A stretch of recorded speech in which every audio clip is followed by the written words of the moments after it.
On this week's episode of The Daily Show, Jon Stewart covered the ongoing protests in Los Angeles, which are fighting back against aggressive raids from the U.S. Immigration and Customs Enforcement. Stewart opened the show by joking he was in L.A. over the weekend, getting a BBL from a celebrity doctor. While there, he had one question for Angelenos. Is your city ever not on fire?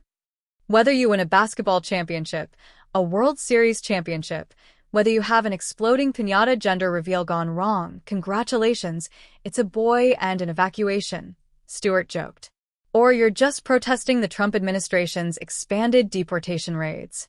LA continues to be our most flammable city. Stewart then played a clip of Donald Trump on the campaign trail saying, "We're going to get the criminals, the murderers, the drug dealers."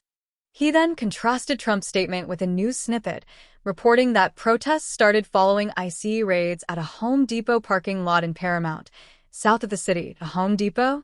From the worst of the worst to a fucking Home Depot? Geez, I see. If you need assistance in arresting people, those guys are looking for work, Stewart said. It's an explosive situation, on the cusp of federalism versus states' rights, border control versus due process, terrifyingly militarized sweeps versus hardworking people in local communities. The late-night pundit, clearly setting up a joke on Trump, added that the situation requires a deft touch to calm the conflict. Stewart then hard-cut to a clip of Trump at a press conference, saying that he has a little statement. They say they spit, we hit.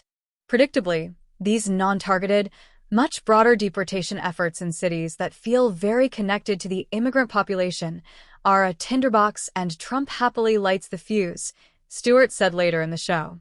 Luckily, in the midst of all this chaos, there have been no fatalities. Well, human fatalities. Another news clip then played, reporting that the self-driving car service Waymo was suspending service after at least 5 of its cars were vandalized and set on fire during the protests. It took 5 of them before you were like, should we stop sending the Waymos? For it could be a coincidence, Stewart joked. Watch the entire segment below.